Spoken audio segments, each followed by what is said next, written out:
ಎಲ್ರಿಗೂ ನಮಸ್ಕಾರಗಳು boss, welcome back to Sagar stories. ಮಗ ಫಸ್ಟ್ ಆಫ್ ಆಲ್ ಅವ್ರಿಗೂ ಶುಭೋದಯ. ಸುಮಾರು ಜನ ಕೇಳ್ತೀರಾ ಕಾಮೆಂಟ್ ಸೆಕ್ಷನಲ್ಲಿ. ನೋಡಿದೆ ಏನು ಗುರು ಮ್ಯಾಚ್ ನೆನ್ನೆ ಎಂಥ ಮ್ಯಾಚ್ ಆಗಿದೆ, ವಿಡಿಯೋನ ಮಾಡಿಲ್ಲ. ಮ್ಯಾಚ್ ಮುಗ್ದಿದ್ದು ಎಷ್ಟು ಗಂಟೆಗೆ ಗುರು ನೆನ್ನೆ? ಅವನ ಅಜ್ಜಿ 12:45 ಹೋಗ್ಬಿಟ್ಟಿತ್ತಲ್ಲ, ಹತ್ತತ್ರ 1 ಗಂಟೆಗೆ ಹೋಗ್ಬಿಟ್ಟಿತ್ತು. ಅವಾಗ ಏನು ವಿಡಿಯೋ ಮಾಡೋದು, ಯಾರು ನೋಡ್ತಾರೆ ವಿಡಿಯೋ ಮಾಡಿದ್ರೆ? ಅದಕ್ಕೆ ಇವತ್ತು ಬೆಳಗ್ಗೆ ಸೂಪರ್ ಫ್ರೆಶ್ ಆಗಿ ಬಂದಿದ್ರಿ. ಅಪ್ಪ ಚಿಂದಿ ಮ್ಯಾಚು ಗುರು, ಏನು ಸೀಸಾ ಇದು, ಏನಿದು ಅವನಜ್ಜಿ.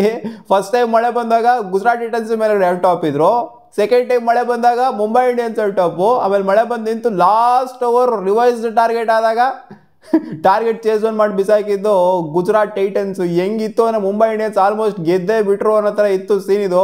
ಆಮೇಲೆ ಪುಲ್ ಬ್ಯಾಕ್ ಮಾಡಿರುವಂಥದ್ದು. ಫಸ್ಟು GT ಅವ್ರು ಗೆದ್ದೇ ಬಿಟ್ರು ಅನ್ನೋ ಥರ ಇತ್ತು, ಆಮೇಲೆ ಮುಂಬೈ ಅವ್ರು ಗೆದ್ದೇ ಬಿಟ್ರು ಅನ್ನೋ ಥರ ಇತ್ತು, ಆಮೇಲೆ ಮತ್ತೆ GT ಅವ್ರ ಕೈಲೇ ಹೋಗಿದ್ದು ಮ್ಯಾಚು. ಸಿಕ್ಕಾಪಟ್ಟೆ ಕ್ಲೋಸ್ ಮ್ಯಾಚು ಮಗ. ಲಾಸ್ಟ್ ಓವರ್ ಅಂತೂ ಒಂಥರ ಆ್ಯಂಟಿ ಕ್ಲೈಮ್ಯಾಕ್ಸ್ ಅಂತ ಹೇಳಬೇಕು. ಒಂಥರ ಗೂಸ್ ಪಂಪ್ಸ್ ಬರೋವಂಥ ಮ್ಯಾಚು. ಮಜಾ ಎಡ್ಜ್ ಆಫ್ ದ ಸೀಟಲ್ಲಿ ಕೂತ್ಕೊಂಡು ನೋಡೋಂಥ ಮ್ಯಾಚು.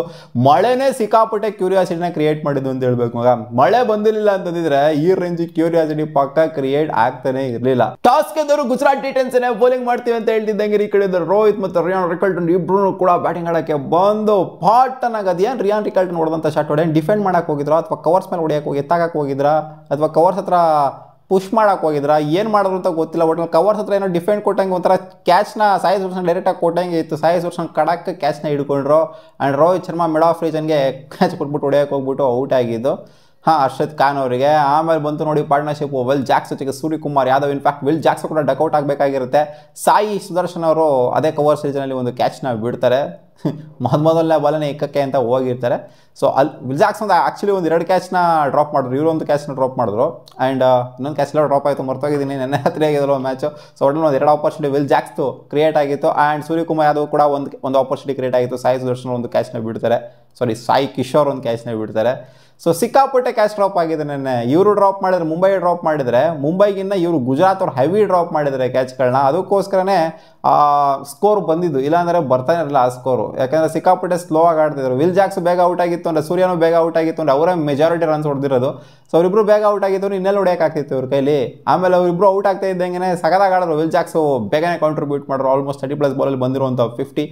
ಸೂರ್ಯನೂ ಕೂಡ ಚೆನ್ನಾಗೇ ಆಡಿದ್ರು. ಆ್ಯಂಡ್ ತಿಲಕ್ ವರ್ಮಾ ಆಗಲಿ, ನಮ್ಮಂದಿರ ಆಗಲಿ ಏನೂ ಕೂಡ ಕಾಂಟ್ರಿಬ್ಯೂಟ್ ಮಾಡೋಕ್ಕಾಗಿಲ್ಲ. ಬಂದಿದ ತಕ್ಷಣ ಪಟ್ ನನಗೆ ಉದ್ರೋದ್ರು. ಲಾಸ್ಟಲ್ಲಿ ಬಾಸ್ ಅವರು ಕಾಂಟ್ರಿಬ್ಯೂಟ್ ಮಾಡಿದ್ದು. ಲಾಸ್ಟ್ ಓವರ್ಲಿ ಒಂದು 2 6ನ ಕೂಡ ಹೊಡಿತಾರೆ. ಸೊ ಅದೇನೇ ಇವ್ರನ್ನ 150 ರೇಂಜಿಗೆ ತಗೊಂಡು ಹೋಗೋದಕ್ಕೆ ಮೈನ್ ತಳಪಾಯ ಹಾಕಿದ್ದು, ಮೈನ್ ಪಿಲ್ಲರ್ನ ಹಾಕಿದ್ದು ಸೂರ್ಯ ಮತ್ತು ವಿಲ್ ಜಾಕ್ಸ್ ಅವರ ಇನ್ನಿಂಗ್ಸು ಮಗ. ಇಲ್ಲ ಅಂತಂದರೆ ಇನ್ನೂ ಉದ್ರೋಕೊಂಡು ಹೊರಟೋಗ್ಬಿಟ್ರು ಮುಂಬೈ ಇಂಡಿಯನ್ಸ್ ಪಟ ನಂಗೆ. ಯಾಕಂದರೆ ಅವ್ರು ಬೇಗನೆ ಅರ್ಲಿ ವಿಕೆಟ್ಸ್ನ ಕಳ್ಕೊಂಡಿದ್ರು. ಇದರ ಚೇಸ್ ಮಾಡೋದಕ್ಕೆ ಅಂತ ಬರ್ತಾರೆ ಗುಜರಾತ್ ಟೈಟನ್ಸ್ ಅವರು. ಇನಿಷಿಯಲಿನೇ ಆಘಾತ. ಟ್ರೆಂಟ್ ಬೋಲ್ಟ್ ಅವ್ರು ಹಂಗೆ ಹಾಕೊಂಡು ಬಿಟ್ರು ನೋಡಿ, ಸ್ವಲ್ಪ ಔಟ್ ಸ್ವಿಂಗರ್ನ ಹಂಗೆ ಎಡ್ಜ್ ಹೊಡ್ಕೊಂಡು ಹೋಗಿ ಸಾಯಿ ಸುದರ್ಶನ್ ಟಕಾರ ನನಗೆ gone case most consistent player ಹೋಗ್ತಾ ಇದ್ದಂಗೆ ಸ್ವಲ್ಪ ಆಘಾತನೇ ಆಗಿತ್ತು.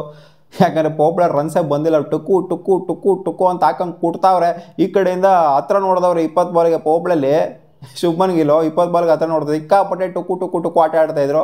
ಅಲ್ಲಿ ಜಾಸ್ತಿ ಬಾಸ್ ಬಂದ್ಬಿಟ್ಟು ಸ್ವಲ್ಪ ಮಟ್ಟಿಗೆ ಸ್ವಲ್ಪ ಆಕ್ಸಿಲರೇಷನ್ ಕೊಟ್ಟರು.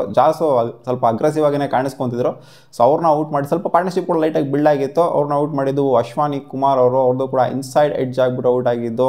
ಸಿಕ್ಕಾಪಟ್ಟೆ ಆ ಒಂದು ನಾಯ್ಸಲ್ಲೂ ಕೂಡ ರೆಕ್ಟಿಫೈ ಮಾಡಿದ್ದು ಅದನ್ನು ರಿಯಾನ್ ರಿಕಲ್ಟನ್ ಅವರು. ಸೊ ರಿಯಾನ್ ರಿಕಲ್ಟನ್ ಎಲ್ಲ ಆಗೋರು ಪಕ್ಕ ಔಟ್ ಅವನ ಹತ್ರ ಸೀನ್ತು. ಅಂಪೈರ್ಗೆ ಗೊತ್ತಿರಲಿಲ್ಲ ಔಟ್ ಹೊಡಿಲ್ಲ ಅಂತ.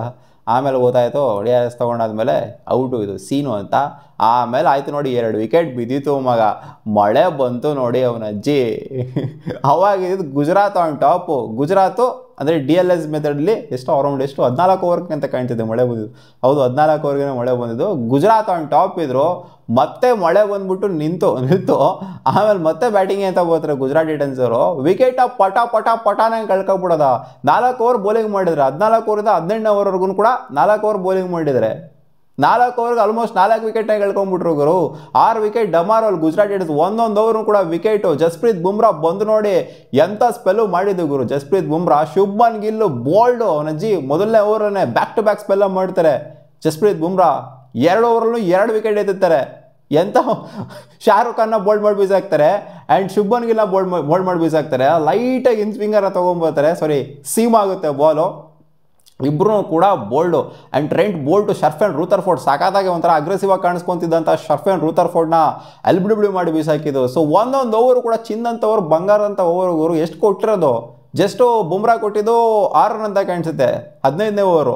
ಆಮೇಲೆ 16ನೇ ಓವರು 7 ರನ್ ಕೊಟ್ಟರು ಅಂತ ಕಾಣಿಸುತ್ತೆ, ಸಾರಿ 5 ರನ್ ಕೊಟ್ಟರು ಅಂತ ಕಾಣಿಸುತ್ತೆ ಟ್ರೆಂಟ್ ಬೋಲ್ಟ್ ಅವರು. ಆಮೇಲೆ ಮತ್ತೆ ಬುಮ್ರಾ ಬಂದ್ಬಿಟ್ಟು 7 ರನ್ ಕೊಟ್ಟರು. ಆಮೇಲೆ ನೆಕ್ಸ್ಟ್ ಅಶ್ವಾನಿ ಕುಮಾರ್ ಅವರು ಕೂಡ ಒಂದು ವಿಕೆಟ್ ನೇತಿದ್ರು. ರಶೀದ್ ಖಾನ್ LBW ಮಾಡಿದ್ದು ಏನ್ ಸ್ಪೆಲ್ ಹಾಕಿದ್ದು ಅಶ್ವಾನಿ ಕುಮಾರ್ ಆಗಿರಲಿ, ಬುಮ್ರಾ ಮ್ಯಾಚಿಗೆ ತೊಗೊಂಬಂದಿದ್ರು ಬೇಸಿಕಲಿ 2 ಓವರ್ ಚಿಂದಂಥ ಸ್ಪೆಲ್ಲು. ಆ್ಯಂಡ್ ಟ್ರೆಂಟ್ ಬೋಲ್ಟ್ ಅವ್ರದ್ದು ಕೂಡ ಮರೆಯಂಗಿಲ್ಲ. ಸೊ ಈ 4 ಓವರ್ ಬಂಗಾರದಂಥ ಓವರ್ ಹಾಕಾದ್ಮೇಲೆ ಈ ಕಡೆಯಿಂದ ಬರೋ ಅಂತ ಮಳೆ ಸ್ಟಾರ್ಟ್ ಆಯಿತು ನೋಡಿ. ಅದೇನೋ ಆಂಟಿ ಕ್ಲೈಮ್ಯಾಕ್ಸ್ ಈ ಥರನೇ ಬರ್ದಿರಬೇಕು ಅನ್ನೋ ಥರ ಇತ್ತು ಅಂತ ಕಾಣಿಸುತ್ತೆ. ಗುಜರಾತಿಗೆ ಗೆಲ್ಲಬೇಕು ಅನ್ನೋ ಥರ ಇತ್ತು ಅಂತ ಕಾಣಿಸುತ್ತೆ, ಅದಕ್ಕೋಸ್ಕರ ಮಳೆ ಬಂತು ಅಂತ ಕಾಣಿಸುತ್ತೆ. 2 ಓವರ್ಗೆ 24 ರನ್ ಬೇಕಿದ್ದು, ಟಾರ್ಗೆಟ್ ರಿವೈಸ್ ಆಗುತ್ತೆ 15 run per over. So Mumbai ಇಂಡಿಯನ್ಸ್ಗೆ ಡಿಫೆಂಡ್ ಮಾಡ್ಕೊಬೋದು ಅಂತ ಅನ್ಕೊಂಡಿದ್ವಿ. ಯಾಕಂದರೆ 24 ರನ್ 2 ಓವರ್ಗೆ ಅಂತಂದರೆ 1 ಓವರ್ಗೆ 15 ರನ್ ಅಂತಂದರೆ ಸೊ ಇದು ಗುಡ್ ಎನಫ್ ಅಲ್ವಾ ಗುರು. ಮುಂಬೈ ಇಂಡಿಯನ್ಸ್ ಡಿಫೆಂಡ್ ಮಾಡ್ಕೊಬೋದು ಅಲ್ವಾ, ಏನಲ್ಲೇನು ನಥಿಂಗ್ ಟು ಲೂಸಲ್ಲಿ, ಏನಲ್ಲೇನು ಕಳ್ಕೊಳ್ಳೋ ಥರ ಏನೂ ಆಗಿಲ್ಲ ಮುಂಬೈ ಇಂಡಿಯನ್ಸ್ಗೆ. 12 ಬೇಕಿತ್ತು 2 ಓವರ್ಗೆ, ಇಲ್ಲಿ ನೋಡ್ತು ಅಂದರೆ 15 ರನ್ ಬೇಕು 1 ಓವರ್ಗೆ, ಆರಾಮಾಗಿ ಡಿಫೆಂಡ್ ಮಾಡ್ಕೊಬೋದು ಅಂತ ಅನ್ಕೊಂಡಿದ್ವಿ. ದೀಪಕ್ ಚಾರಿಗೆ ಬೌಲಿಂಗ್ನ ಕೊಡ್ತಾರೆ, ಈ ಕಡೆಯಿಂದ ಒಂದು ಎಂಡಲ್ಲಿ ಸ್ಟ್ರೈಕರ್ ಎಂಡಲ್ಲಿ ಟೆವಾಟಿಯಾ, ಇನ್ನೊಂದು ಎಂಡಲ್ಲಿ ಜಿರಾಲ್ಡ್ ಕಾಟ್ಸೆ ಬರ್ತಾರೆ. ಯಾರು ಅಂದ್ಕೊಡ್ಲ ಗುರು ಜಿರಾಲ್ಡ್ ಕಾಟ್ಸೆ ಹೊಡಿತಾರೆ 6ನ ಅಂತ. ಅದು 6 ಒಂಥರ ಟರ್ನ್ ಆಗಿ ಹೋಗ್ಬಿಡ್ತು ಮ್ಯಾಚ್. ಫಸ್ಟ್ ಬಾಲಲ್ಲೇ ಟೆವಾಟಿಯಾ 4 ಹೊಡೆದಿದ್ದು, ಆಮೇಲೆ ಸಿಂಗಲ್ ತೊಗೊಂಡಿದ್ದು, ಇವ್ರು ಒಂದು 6 ಹೊಡಿತಾರೆ, ಆಮೇಲೆ ಒಂದು ಡಾಟ್ ಬಾಲ್ ಬೇರೆ ಆಗುತ್ತೆ, ಆಮೇಲೆ ಅವನ ಅಜ್ಜಿ ನೋ ಬಾಲ್ ಬೇರೆ ಆಗುತ್ತೆ. ಏನು ಹೇಳ್ತೀರಾ ಗುರು, ನೋ ಬಾಲು ಇಂಥ ಒಂದು ಸ್ಟೇಜಲ್ಲಿ ಎಷ್ಟು ಕ್ರೂಷಿಯಲ್ ಆಯಿತು ಅಂತ ನೆನ್ನೆ ಮ್ಯಾಚಿನ ಅದಕ್ಕೆ ಉತ್ತರ ಕೊಡ್ತು. Extra run, extra delivery. ನೆನ್ನೆ ಮುಂಬೈ ಇಂಡಿಯನ್ಸ್ ಅವ್ರು ನೋ ಬಾಲ್ ಮಾಡಿಲ್ಲ ಅಂತಂದರೆ ಬಹುಶಃ ಅಟ್ಲೀಸ್ಟ್ ಸೂಪರ್ ಓವರ್ ಆಗ್ತಿತ್ತು ಅಂತ ಕಾಣಿಸುತ್ತೆ, ಅಥವಾ ಗೆದ್ಬಿಡ್ತಿದ್ರೇನೋ. ಒಂದು ಎಕ್ಸ್ಟ್ರಾ ಡೆಲಿವರಿ, ಒಂದು ಎಕ್ಸ್ಟ್ರಾ ರನ್ನು, ಇನ್ನೆಲ್ಲಿಂದ ಗೆಲ್ಲೋದಕ್ಕಾಗತ್ತೆ ಮಗ. ಲಾಸ್ಟ್ ಬಾಲು 1 ರನ್ ಬೇಕಿತ್ತು, 1 ರನ್ ಬೇಕಿದೆ ಅಂತ ಟೈಮಲ್ಲಿ ಸೂಪರ್ ಓವರ್ ಆಗುತ್ತಾ ಅಂದರೆ ಜಿರಾಲ್ಡ್ ಕಾಟ್ಸೆ ಅವರು ಅದ್ರ ಲಾಸ್ಟ್ ಬಾಲ್ ಔಟ್ ಆಗಿದ್ದು, 6 ಹೊಡೆಯೋಕೆ ಹೋಗ್ಬಿಟ್ಟು ಏನು ಮೇಲ್ಗಡೆ ಏರ್ಸಕ್ಕೆ ಹೋಗಿದ್ರು. ಅಲ್ಲಿ ಬೇಕಾಗಿರೋದು 2 ರನ್ ನೆಲದ ಮೇಲೆ ಹೊಡೆದ್ಬಿಟ್ಟು ಹೊಡಿದ್ರೆ ಆಗಿತ್ತು. ಸೊ ಕ್ಯಾಚ್ ಹಿಡಿದ್ರು ಆ್ಯಂಡ್ ಗೊತ್ತಿರೋದ್ರೆ ಲಾಸ್ಟ್ ಬಾಲ್ ಏನಾಯಿತು ಅಂತ. 1 ರನ್ ಬೇಕಿತ್ತು, ಬರ್ರನಂಗೆ ಓಡಿದ್ರು, ಡೈರೆಕ್ಟ್ ಹಿಟ್ ಬೇಕಾಗಿತ್ತು ಅಷ್ಟೇನಲ್ಲಿ ಮ್ಯಾಚ್ನಾಗ ಗೆಲ್ಲೋದಕ್ಕೆ, ಬೇರೆ ಏನಿಲ್ಲ. ಅಥವಾ ಆ ಸ್ಟಂಪ್ಸಿಂದ ಕರೆಕ್ಟಾಗಿ ಪರ್ಫೆಕ್ಟಾಗಿ ಓಡ್ ಬಂದಿತ್ತು ಅಂತಂದರೆ, ಹಿಡಿದು ಹೊಡೆದಿತ್ತು ಅಂದರೆ ಆಗಿರೋದು. ಬಟ್ ಏನೂ ಮಾಡೋಕ್ಕಾಗಲಿಲ್ಲ. ನೆನ್ನೆ 1 ರನ್ ಓಡಿದ್ರು ಲಾಸ್ಟ್ ಬಾಲಲ್ಲಿ, 1 ರನ್ ಬೇಕಿದ್ದಾಗ. ಬಟ್ ಆ ನೋ ಬಾಲ್ ಏನೋ ಗುರು ಮ್ಯಾಚ್ನ ಟರ್ನ್ ಮಾಡಿದ್ದು. ನೋ ಬಾಲ್ ಹಾಕಿಲ್ಲ ಅಂತಂದರೆ ಪಕ್ಕಾ ಸೂಪರ್ ಓವರ್ ಆಗಿರೋದು, ಇಲ್ಲಾಂದರೆ ಮುಂಬೈ ಇಂಡಿಯನ್ಸ್ ಗೆದ್ದಿರೋರು ಮ್ಯಾಚ್ನ. ಆ ಥರ ಆಗಿರೋದು ಸೀನ್. ಏನೂ ಮಾಡೋಕ್ಕಾಗಲ್ಲ, ಕ್ಲೈಮ್ಯಾಕ್ಸ್ ಈ ಥರನೇ ಆಗಬೇಕಾಗಿತ್ತು ಅಂತ ಬರ್ದಿತ್ತು ಹಣೆಯಲ್ಲಿ ಅಂತ ಕಾಣಿಸಿದ್ದು ಮುಂಬೈ ಇಂಡಿಯನ್ಸ್ಗೆ. ಬಟ್ ಮುಂಬೈ ಇಂಡಿಯನ್ಸ್ ಮ್ಯಾಚಲ್ಲೇ ಇದ್ರು ಗುರು. ಮುಂಬೈ ಇಂಡಿಯನ್ಸ್ ಗೆದ್ರು ಅನ್ಕೊಂಬಿಟ್ಟು ಮಳೆ ಬಂದಾಗ ಬಿಡು ಮಳೆ ನಿಲ್ಲಲ್ಲ ಇದು, ಅವ್ನ ಅಜ್ಜಿ ಪಕ್ಕ ಗೆದ್ರು DLS ಮೆಥಡಲ್ಲಿ 3 ರನ್ ವಿಕ್ಟ್ರಿ ಆಗುತ್ತೆ ಮುಂಬೈ ಇಂಡಿಯನ್ಸ್ಗೆ ಅನ್ಕೊಂಡಿದ್ದೆ ನಾನು. ಇಲ್ಲ ಗುರು, ಮಳೆ ಬಿಡು ಮಾಡ್ಕೊಂಡ್ಕೊಟ್ಟು ಲಾಸ್ಟ್ ಅವ್ರು ಹಾಕ್ರಿ ಗುರು ಅಂತ ಮಾಡ್ಕೊಂಡ್ಕೊಟ್ಟು ಏನೋ ಒಂಥರ ನೆನ್ನೆ ಮಳೆ ಬಂದು ನಿಂತು ಅವನ ಅಜ್ಜಿ ಹಣೆಯಲ್ಲಿ ಬರ್ದಿತ್ತು ಅಂತ ಕಾಣಿಸ್ತು. ಈ ಥರ ಆಗಬೇಕಾಗಿತ್ತು ಗುಜರಾತ್ ಟೈಟನ್ಸ್ಗೆ ಅಂತ. ಟಾಪ್ ಆಫ್ ದ ಟೇಬಲಲ್ಲಿ ಫಿನಿಶ್ ಮಾಡ್ತಾರೆ ಇವಾಗ ಗುಜರಾತ್ ಟೈಟನ್ಸ್ ಮುಂಬೈ ಇಂಡಿಯನ್ಸ್ನ. ಸೋಲ್ಸ್ ಆಫ್ಟರ್ 6 ಮ್ಯಾಚ್ ಮುಂಬೈ ಇಂಡಿಯನ್ಸ್ ಓದಿದ್ದಾರೆ ಮಗ. ಮತ್ತೆ ಸಿಗೋಣ ಮುಂದಿನ ವಿಡಿಯೋದಲ್ಲಿ. ನೆನ್ನೆ ಏನಿಸ್ತು ನಿಮಗೆ ಈ ಮ್ಯಾಚು ಕಾಮೆಂಟ್ ಸೆಕ್ಷನ್ ಹಾಕಿ. ಬಾಯ್.